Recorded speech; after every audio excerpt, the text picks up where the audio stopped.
Broadcasting live from the Capitol OTB studios, this is Racing Across America with Seth Merrow. We'd like to thank Gulfstream Park for their sponsorship of this program and some of the other programming and events here at Capitol OTB throughout the championship meet.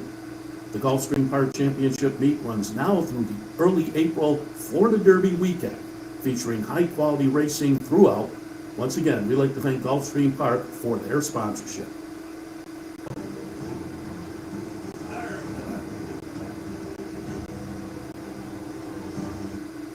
Okay, 3, 2, 1.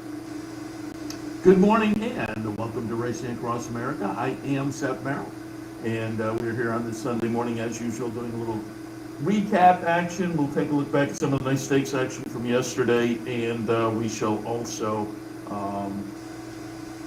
do a little handicapping and do some news and notes as well. So keep that in mind as the morning progresses. And I'm just looking at, we'll start with some Gulfstream yesterday, which I think we were all focused in on. Holy Bull, you're looking for some horses maybe to come out and head along the Derby Trail, and I think that will be the case. And there was also a horse on the undercard that I think we have to keep our eyes on as well, from Todd Fletcher. Nice day for Fletcher, nice day for Bill Mott, obviously, as well. A nice, 8 days for Bill Mott after having won the Pegasus last week, and did very well also in the Holy Bull yesterday. So again, we'll take a look at some of that Gulfstream action. We also have a couple of stakes in Tampa that Shug McGay had a nice day on both coasts. So we'll take a look at the little Tampa Bay. The Bayakoa at Oaklawn, we'll take a look at that as well. And then the Bob Lewis West Coast 3-year-olds. It was a whole Bob Baffert show. So the one thing you knew going into the Bob Lewis, it was going to be a Baffert horse winning, and we'll take a look at that one as well a little bit later on. So we'll kick things off, though, looking at the Holy Bull, which highlighted the card yesterday at Gulfstream Park. When I handicapped that race, I said I went with the Dale Romans runner, Cyclone Mischief, just thinking maybe this horse really appreciated Gulfstream. But you never want to make a decision based on one race, good or bad. And that one Gulfstream race just jumped out. But it was good enough for me to tilt in that direction with some trepidation, because the race did jump off the page. As it turned out, the trepidation was warranted. Cyclone Mischief will be the number 4 horse and wind up 7th in the field of 8 at 6-5. Rocket Can gets it done. Buy into Mischief. Did not quite live up to that win early breeding in 2 starts beginning of the career up at Saratoga, but got down to Churchill, broke the maiden in the 3rd start, went in an optional claimer last time at Churchill and ran 2nd, and then comes down to Gulfstream and wins the Holy Bull there, number 8 horse for Bill Mott, Junior Alvarado on board. And it was a Bill Mott exacta. Bill Mott also at Rocket Can, as I say, I like Cyclone Mischief, but I had Rocket Can right underneath. And you can see there also the second choice on the betting. But take a look at the number 3 horse there, 30-1. That horse completes the exacta, so it's a Bill Mott exacta with Shadow Dragon.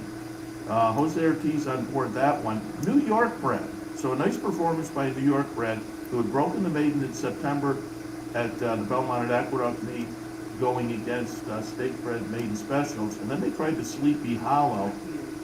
Kind of clunked in New York State bred stakes competition, but boy, found nicely at 34-1 actually. 58-1 West Coast Cowboy runs 3rd. So there were some disappointments in there. Lord Miles for Safi Joseph was a horse I liked, got up to kind of a bad start, and he lines up 6th in the field of 8. And as I say, Cyclone Mischief, the 6-5 favorite, 7th in the field of 8 for Dale Romans with Tyler Gaffleone on board. Disappointing performances there, but Bill Mott runs 1-2, and again, Rocky Kid, the second choice at 5-2, so you got $7.20 there. But with the 34-1 shot underneath, and all Bill Mott exacta pays 140, just under 150 for a couple of bucks. So if you like Mott there, you wound up with a nice exacta in the Holy Bull. The buyer, 82, just looking Tice is a lifetime highest buyer, so the number didn't particularly jump off the page, but I thought it was there were a couple of nice performances, and reading follow-ups, there's still, as typical this time of year, there wasn't a firm game plan of where they might look next. But all the usual suspects were on the radar. The continuing on the Florida Trail and shopping around for those two. It'd be interesting to watch. I mean, Rocky Can, obviously. I said the first two starts up at Saratoga, they weren't much. They were also at 7 furlongs. So then it goes down to Churchill and stretches in 2 starts to a mile and 16. A win and a close-up second. Mile and 16, 2 turns yesterday, wins the whole equal. So it seems to have appreciated the stretch out, and that bodes well for moving along the trail, you would think. So Rocky Can was certainly logical and the second choice. But Shadow Dragon debuted at 6 furlongs, won that, and then the follow-up at a mile, 1 turn mile at Aqueduct, not as productive, obviously, but yesterday at the mile and see, it'll be a fun little New York bred to watch, perhaps, going forward. It'll be interesting to see where Phil Mott does choose to go with Shadow Dragon. All right, let's go a little bit earlier on the program. We'll go to the Swedish Chant. These are the 3-year-old fillies on the turf. And this race had the social media crowd a buzz. And I'm going to read the chart here. Cairo Consort threw her head in at the start and broke outwards, trailed along the rail around the first turn, and that was in the 4 path down the backstretch, was roused into the far turn, angled out to the 6 path under left-handed urging. And we'll see in the stretch run here, despite the poor start, despite being very wide, Cairo Concert comes like a freight train at the end. She'll be the number 7 horse, Irad Ortiz on board for Todd Fletcher. Alpha Bella, who took the lead, looked pretty good. The number 5 horse looked pretty good. You get to about right here, you think, oh, Alpha Bella is in a great spot here at 16 to 1. But here it comes, Cairo Consort, and also making it close was Heavenly Sunday, running 3rd. But Cairo Consort, again, with the really poor start, it was commented on by Pete Aiello, the track announcer, and then, you read the chart going wide. Irad Ortiz on board for, again, Todd Fletcher. Went off as a 2-to-1 favorite. Off of, a record so far that was good. It didn't jump off the page to say expect a performance like that. Cairo Consort had won before yesterday 3 starts in 7 overall starts. The last time had won a stakes race right here at Gulfstream, so that had to bode well. Went off the 1-2 favorite that day, and again went off a 2-to-1 yesterday. Had never gone over a mile, so seemed to appreciate it and needed that extra half a furlong yesterday. But man, she looked very good. She winds up with an 81 buyer figure, and that is her lifetime best by a couple of points. 2 starts back in the Breeders' Cup Juvenile Filly. She had run 3rd behind Meditate and gotten a 79 buyer, so the 81 yesterday moves her ahead a couple of points.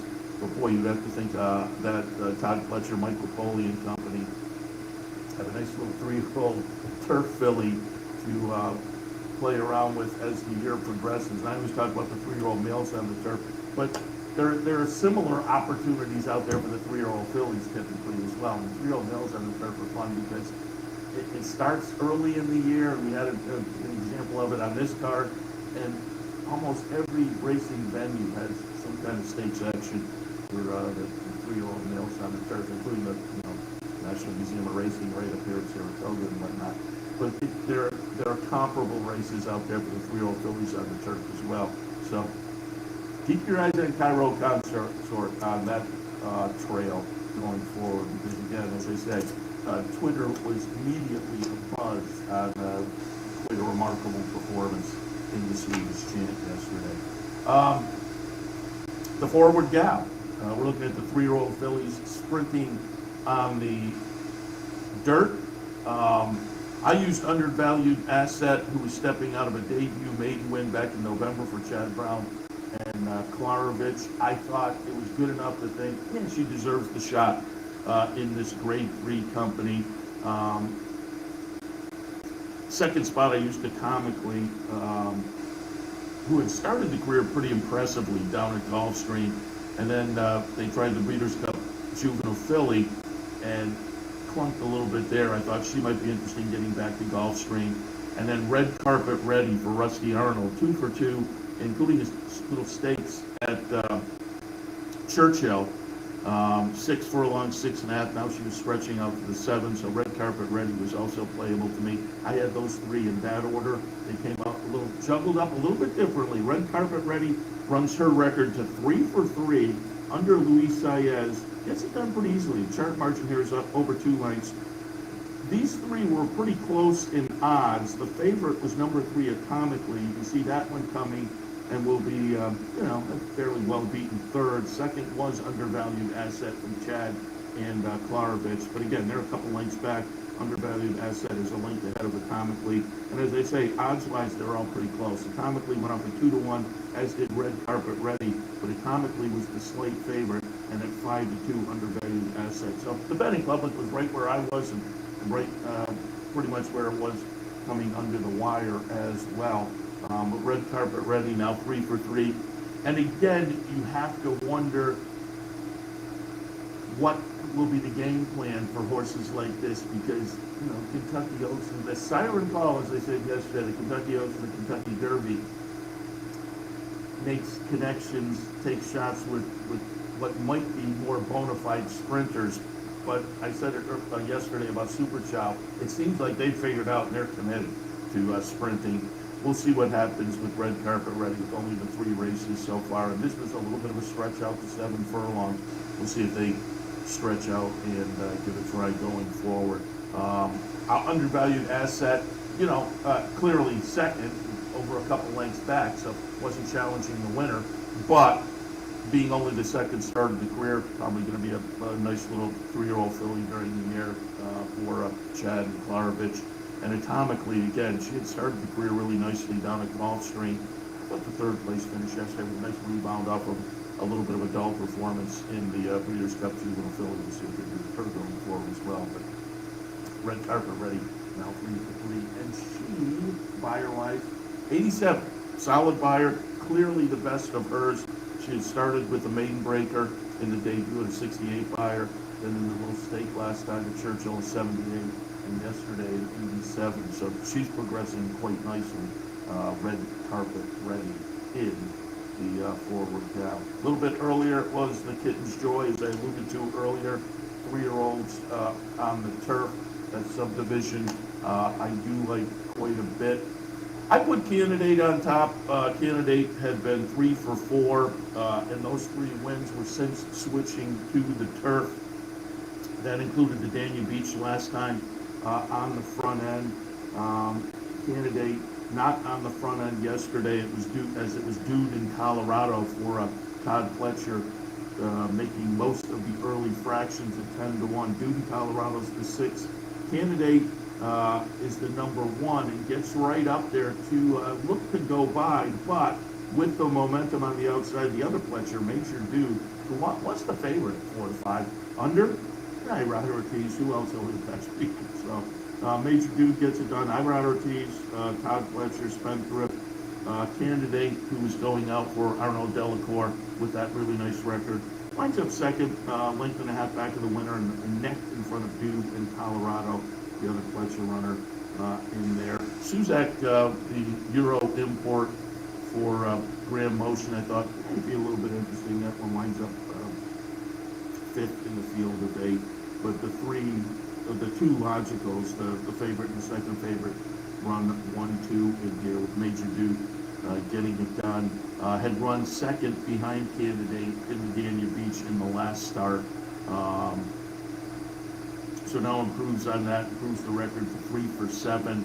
And Major Duke, likely a major player in this subdivision. I like the 3-year-olds on the turf. Candidate's fairly lightly raced. Again, that was only the 5th career start. 3 wins now and a good second. So Candidate should be a player in this subdivision as well. And Dude in Colorado, definitely lightly raced. We'll see where this one goes, though. I mean, we were talking, a couple of lengths back, but a couple of lengths back in the stakes debut for Dude in Colorado, coming off a couple of maiden races to start the career, ran third and then broke the maiden last time. So Dude in Colorado, again, probably one to at least keep our eyes on in this subdivision. Buyer-wise, Major Dude winds up with a solid 90 buyer in here, and that was lifetime best. And again, a pretty good jump. Dania Beach last time, the second place finish, had run an 83. That had been the previous best buyer, so move forward nicely. You like to see that for a 3-year-old this time of year. A little jump forward like that in the number. And finally, stakes action down at Gulfstream. I mentioned Super Chow earlier, and you have 3-year-old sprinters in the swale going 7 furlongs. I like Super Chow in here, had run up a record of 5 wins and 6 starts. The lone loss was only the second race of the career, coming off the debut victory at Gulfstream back in July to try the Grade 2 Saratoga Special. Ran third behind Damon's Mound in Gulfport, but again, you're coming 2-year-old, middle of the summer, shipping up to Saratoga to try a graded stakes race. Now you can kind of forgive that. Subsequently, Pimlico, Keeneland, Tampa, and Gulfstream had won the next 4, including 3 stakes races. So this is a nice runner. Now, had never been the 7 furlongs. That was going to be the question mark, and we'll have to wait and see where they go and what they try. This is Super Chow out in front. Went fast early, but I mean, for a good sprinter, that's not super fast certainly, but General Jim, Shug McGay, as I say, he had a nice day, and Shug gets it done here, grinds down Super Chow with General Jim. Luis Saez on board, sharp margin, lines up to beat, and I'm sure winds up to be a length. Second choice at 8-5. Super Chow went off at 4-5. So it wasn't a shocker, but Super Chow was 11 in front of the third place finisher. So these two clearly stood out from the bunch, odds-wise and talent-wise. The General Jim now 3 for 6. They had tried the Mucho Macho Man last time, ran 4th, just a length back. They had 3 turf races underneath, so the options seem pretty good for this horse. Wins a nice little sprint stake at 7 furlongs, had run okay at the mile last time, but going a couple of turns on the turf, had a couple of wins. Went up at Saratoga to break the maiden and allowance victory at Keeneland, so turf, dirt, maybe get stretches out, and certainly did well at the sprint distance yesterday. We'll see what they decide to do going forward for General Jim. And Super Chow, again, I mentioned yesterday, I talked about it a little bit earlier, it seems like they realize we have a sprinter, a 3-year-old sprinter. They seem committed to that.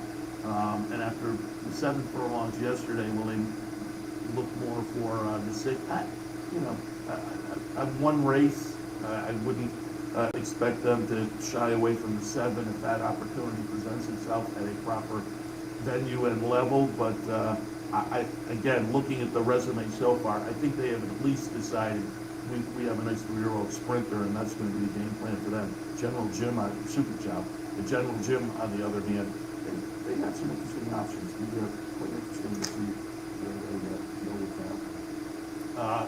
General Jim, by the way, a nice 90 buyer, a significant move forward. His lifetime best buyer before was on the turf, a 77. His lifetime best buyer on the dirt was a 70.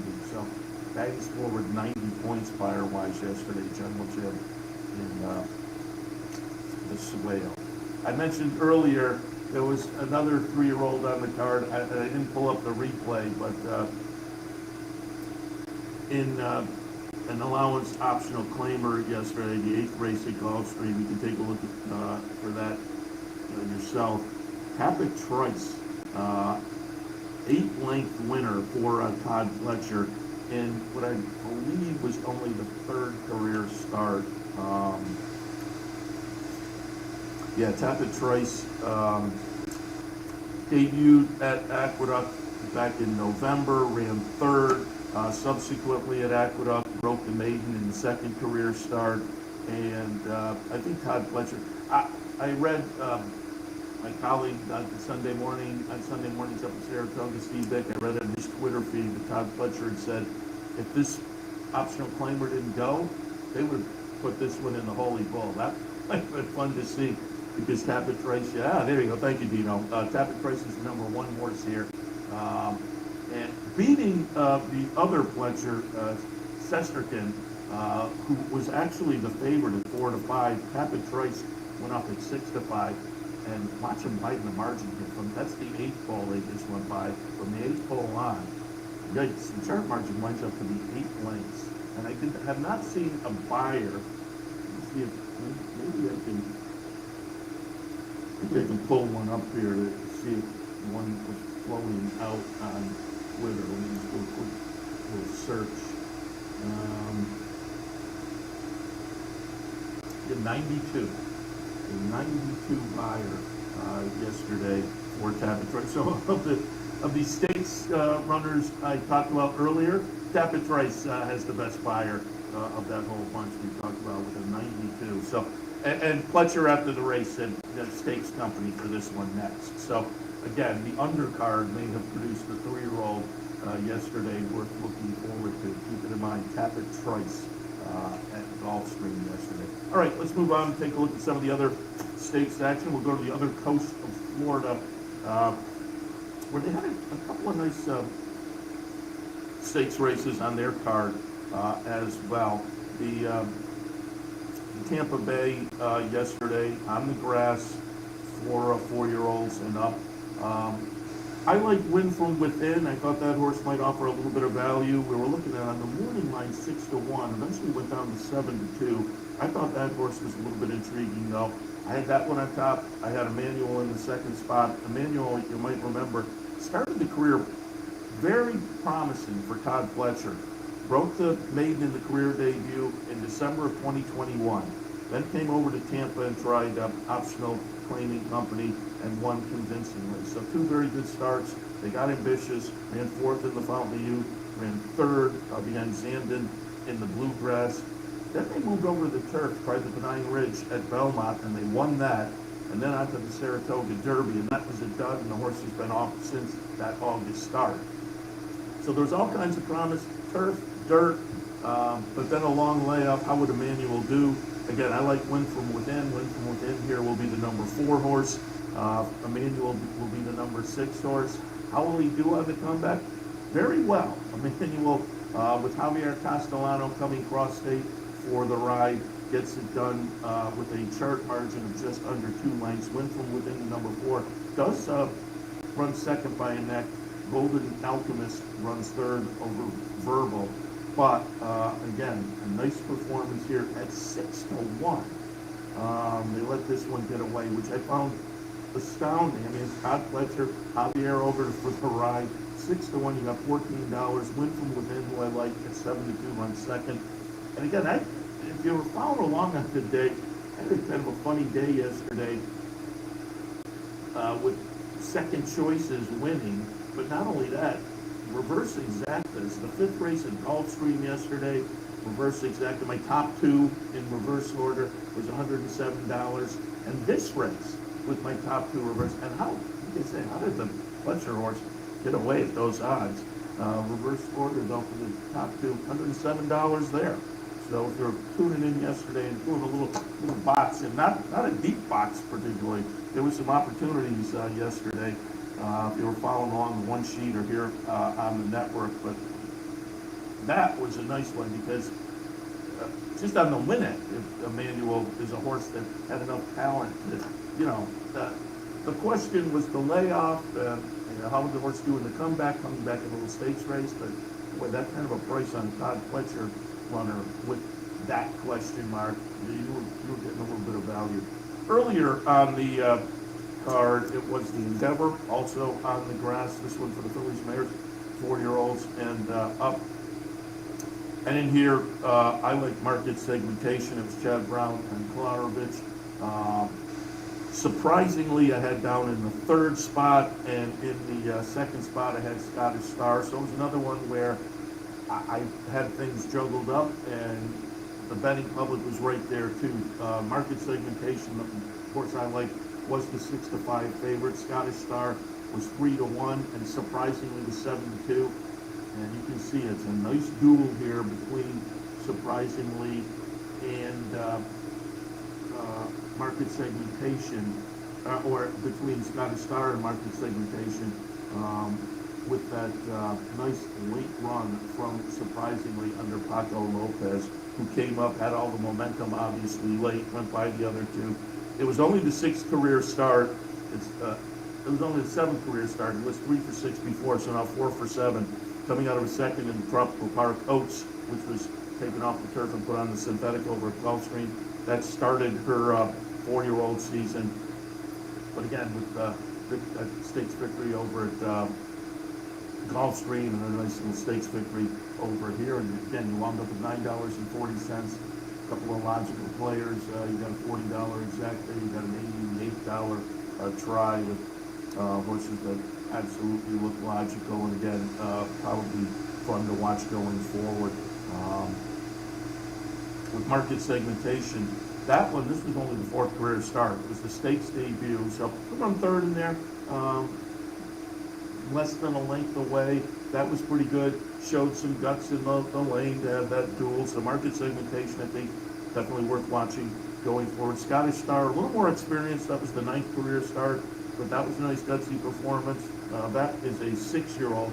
Market segmentation, 4-year-old, as is surprisingly all 3 of those, Scottish Star, Fletcher, market segmentation, Chad Brown, surprisingly, Shug. You would certainly see those you would expect in New York, and players who would be in that division of the older fillies and theirs on the turf going forward.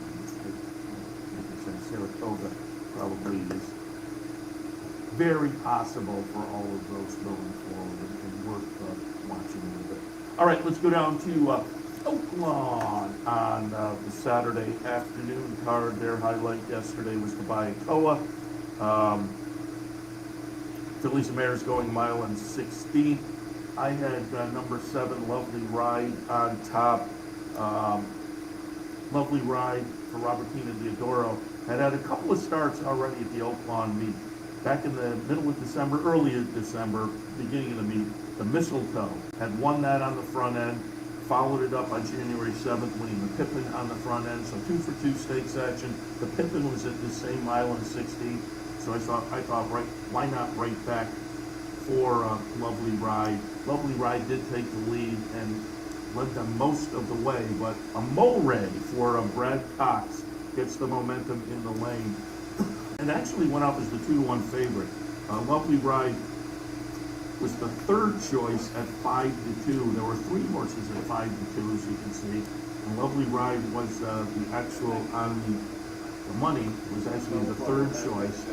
But grinding down, and finally by half a length, Amore under Florent Giraud gets it done. A Lovely Ride, that was a perfectly acceptable performance going forward. You have to think, these are horses that potentially will be apple blossom horses. There are plenty of options, but if horses run like that on the track, you think that could be out there. And again, both of those ran well enough to think that's certainly a possibility, but it is Amore getting it done. Victory number 4 and start number 11. She was coming off a stakes victory down at the fairgrounds, but in an off the turf, won the Pago Hop down there. 2 starts just prior to that were on the grass as well. You put on the page, though, had some dirt starts. Had been in the barn of Todd Fletcher, now for Brad Cox. Coming up from his fairgrounds base to get it done yesterday. Amore in the Bayakoa. So there are your East Coast races, and as I said earlier, there was also a 3-year-old race out in Southern California. We will see how this plays into the Derby, because this is under the watch of some legal proceedings where Bob Baffert, just the last, I think both Thursday and Friday were hearings, where Bob Baffert is contesting his ban from Churchill Downs. And the ban includes when his horses win these prep races, they are not eligible for Derby points. So the judge that was at the hearing Thursday and Friday came out of that and said, I will have a decision on the timetable. A little bit inconclusive, but the speculation was it will be sometime before the end of this month. So we'll find out. If it's in Bob Baffert's favor and he can get the points, he will continue on to the Kentucky Derby. If not, some of these horses you would have to think will move to other trainers to try to get points into the Derby. But yesterday, a very odd situation. I would have thought, and I would imagine they did. Maybe they just couldn't. But it's not really a good look for a track that put up a couple $100,000 for a graded stakes race and wind up with one trainer having all of it. And it's not his fault. He entered. But still, as I say, it's not a good look. So you would think the racing office was trying to hustle up some. And I'm surprised they just couldn't get anybody else. You have a couple $100,000 up in a 3-year-old stakes race this time of year. But they wound up with a field of 4. All trained by Bob Baffert. Arabian Lion was the horse that started the career at Santa Anita back in October, looking very, very promising with a debut maiden win and a close-up second, subsequently an optional claimer. But that kind of flopped in the Los Alfie 30. Well, you know, plug 2 flops together for Arabian Night. And after the career debut, kind of surprising. Although the career debut was 6 furlongs, maybe the horse just doesn't like the 2 turns because those are the 2 worst races. So maybe this now becomes a 3-year-old sprinter, Arabian Night. On the other hand, the favorite yesterday at even money was Newgate, trained by Bob Baffert, coming out of a second in the Sham at the mile distance at Santa Anita, stretches out to the mile and 16th yesterday, and comes grinding down the stretch at even money. Newgate will get it done. On board, Frankie Dettori, number 4, hard to figure, winds up second. There's a neck separating them, so it's a nice gutsy battle. Then it's a couple of lengths back to the 3rd place finisher, Worcester. And the number 1 is Arabian Lion. Again, the horse that had so much promise just a few months ago. And again, maybe the 2 turns is the nemesis of Arabian Night, but not of Newgate. Again, going the 2 turns, the mile and 16th yesterday, puts in a nice win. Now 2 wins and 6 career starts for that one. And again, as I say, Frankie Dettori on board is doing some riding out in Southern California this winter. But again, as I say, we will have to keep our eyes and ears to the news and see where that hearing, what the judge decides as far as Baffert and the suspension by Churchill. I would think he'd probably be up against it there, but we'll see. I'm no legal expert, but just reading as a layman, it seems like he's up against it a little bit. We'll see if those decisions will be made. If he keeps them, he gets the points, and if he doesn't, again, some of these horses you would think will bounce around for some other trainers to try to get some Derby points over the next couple of months, including potentially Newgate. All right, we will take a break. When we come back, we'll do a little handicapping for Sunday afternoon. A little bit later on, then we'll hit some news and notes as well. So stay tuned. Racing Across America continues on this Sunday morning. Clear. This is a championship meet. All the best jockeys are over here, and we're excited for a lot of experience. We get to watch these really incredible, talented athletes. To us, it's a place to be in the winter. I love Gulfstream Park because of the racing. The palm trees, the beach is right here. The horse racing is some of the best in the country.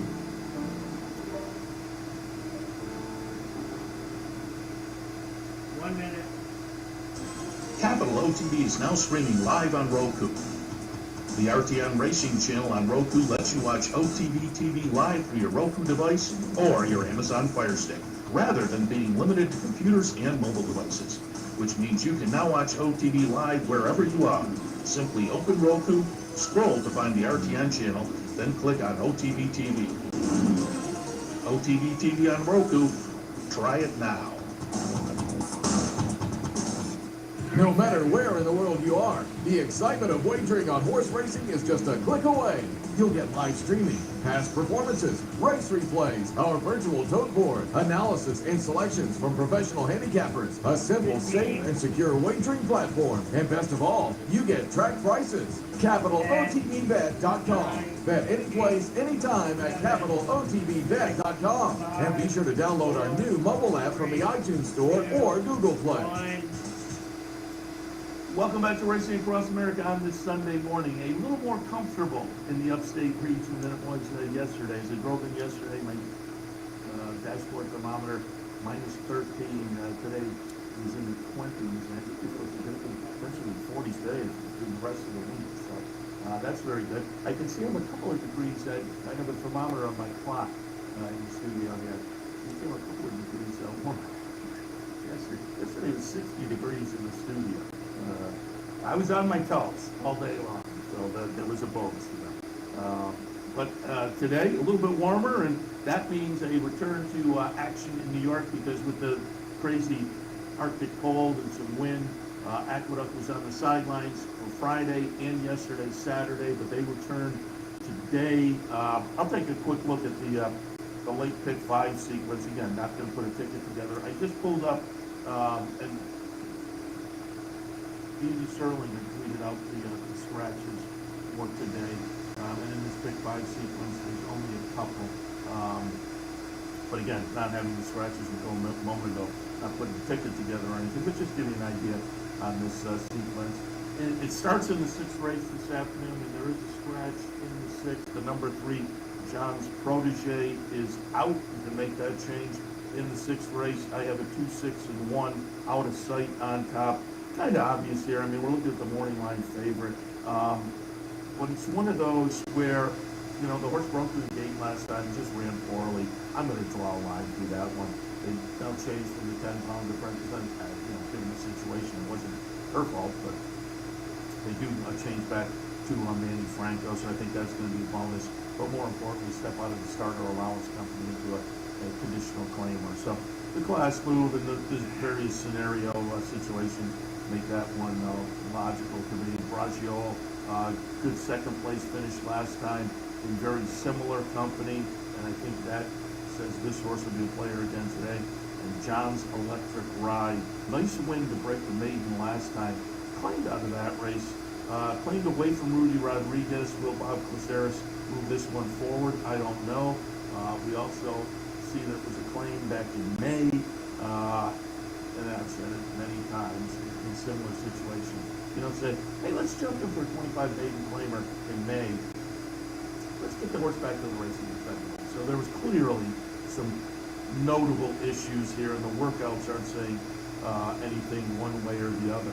But when you look at the page and the claiming prices there over the horses next to the horse's name, you know they're in for the waiver. So I like that fact that they're not coming back off a long layoff and dangling the horse. And so I'll tilt there.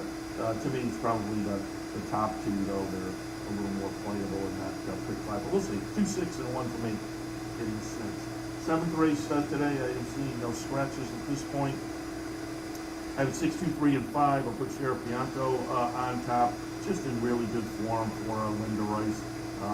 Had a 3-race win streak snapped last time with a fairly close-up second place finish behind the next out winner. The numbers have an edge on this group, so it just seems logical. Again, a little bit of a short price, but you're looking for some value at 5-1 on the morning line. I think Uncle Moonlight could be very intriguing. This one had a June to January layoff, showed a little punch before fading, and ran 4th in that one, but it was a comeback or to build on. And the last workout, nice little bullet workout, I think probably bodes well for this afternoon. And then in the 3rd slot, win it. Good second place finish, good close-up second place finish last time in a very similar event under Kendrick Carmouche. I will note, let me just see the changes. You can see the changes on your screen as well. Nice to know. Limit has Manny Franco on board. And I went to look because if you didn't see Kendrick Carmouche the other day, during training hours, I think, sustained a little bit of an injury, and they'll put him on the sideline for a few weeks, which is too bad because Kendrick was really riding well, but change that up now. Number three, now being Franco. So for me, in the 7th, 6, 2, 3, and 5. 8th race this afternoon does have a scratch. It'll be number 3, Majority Partner. Unfortunately, that was my top pick. So I now move up 5, 6, and 4. Funny joke on top for me now. Claim 2-back, Rob Adverse trainee, currently came back off a $35,000 claim to bounce up to 50. Made an okay third. Now bounces back down to the level of the claim, and I think that's going to be beneficial. And again, Henrik Carmouche needs to ride, so we now are looking at Dylan Davis on board. Funny joke. Second slot, I'll take a look at Winner's Lap.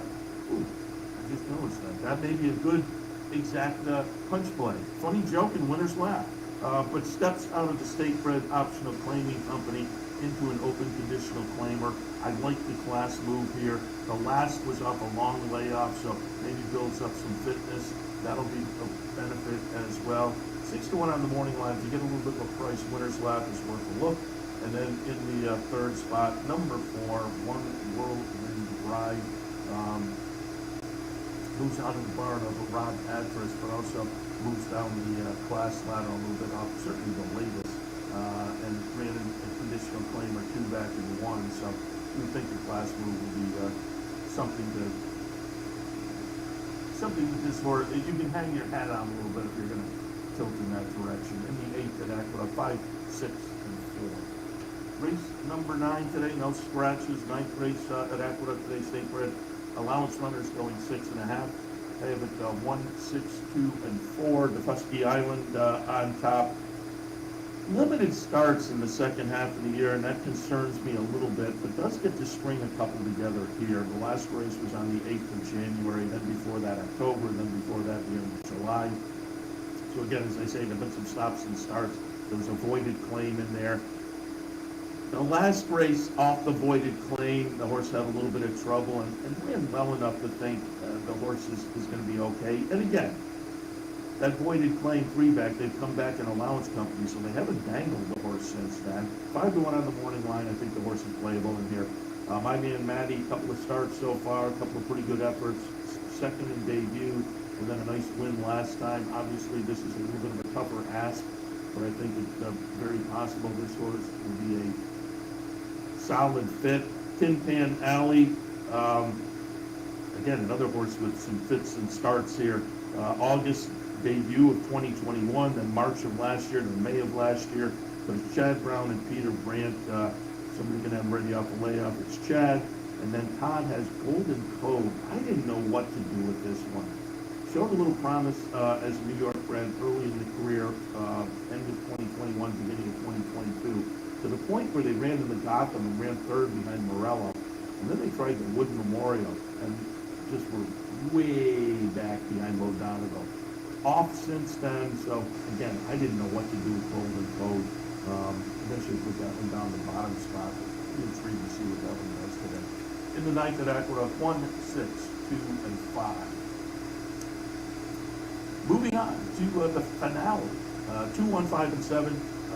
Again, no scratches in the 10th today, but I'll put Can't Hurry Love on top. Comes in off a nice front end win last time, moves into a new barn today, but I think it's going to be a solid fit with this group and might take them all the way again. Quality Stones also has some early speed, so that's going to be the question mark whether these two go out and kind of duel each other into submission. I have them first and third. They bookend Vallelujah. Vallelujah may be the one to pick up the pieces if the top two do go at it and wear each other down. Vallelujah always like to root for local connections and East Ave Racing, a locally based group who had plenty of smiles in the winner's circle this past August up at Saratoga, as did Jackie Davis, who was riding that day. All of that a bonus because Robbie Davis was trained. So local connections and Robbie being kind of locally based and Jackie Davis's daughter winning. It was a lot of fun in the winner's circle up in Saratoga that day. And Jackie had it the next day or a couple days ago. Might have been a week or so later because I asked her at one point, and she was headed back to the finger race, but she said it kept me on the way back. And so it was a fun conversation because we pulled up some pictures from the winner's circle there, and we had her on. And so, again, I always like to root for the locals. And I think, as I say, Vallelujah, with the running style, they have a little stock and pounce potential today. Talking horses started. 10th and final at Aqueduct, 2-1, 5 and 7. All right, I'm being told, and they are, with, what's the first call? Oh, it's 11:50 posted, that's why. Talking horses has started, and it looks like, what's the difference to Vino, but I'm not sure who's with, but Starts with a V. Margaret. I can't hear you. Starts with a V. That's Oh, all. that doesn't help. It starts with a B.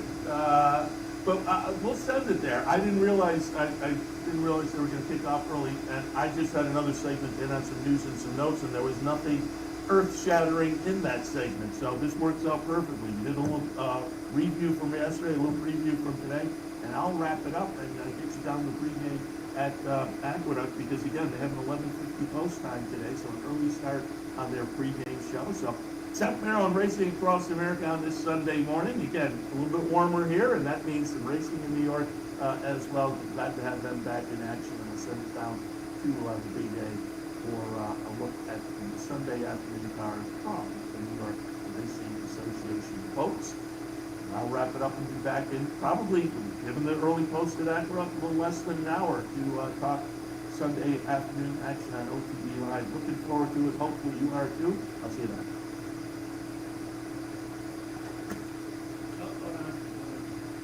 Today's Penn Race Club is featuring the Lucas in race number 3. They're going to have no big 4 starts in the 4th race this afternoon on the big card. This is a fun one. $5,000.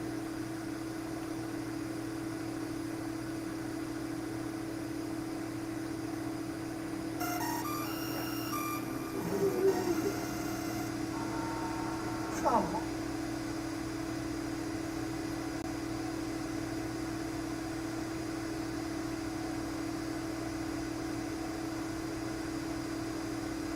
And some of the other programming and events here at Capital OTB throughout the championship meet. The Gulfstream Park Championship meet runs now through the early April Florida Derby weekend, featuring high-quality racing throughout. Once again, we'd like to thank Gulfstream Park for their sponsorship.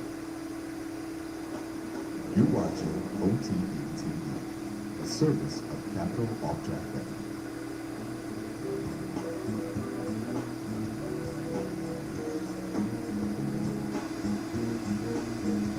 Three to five right now.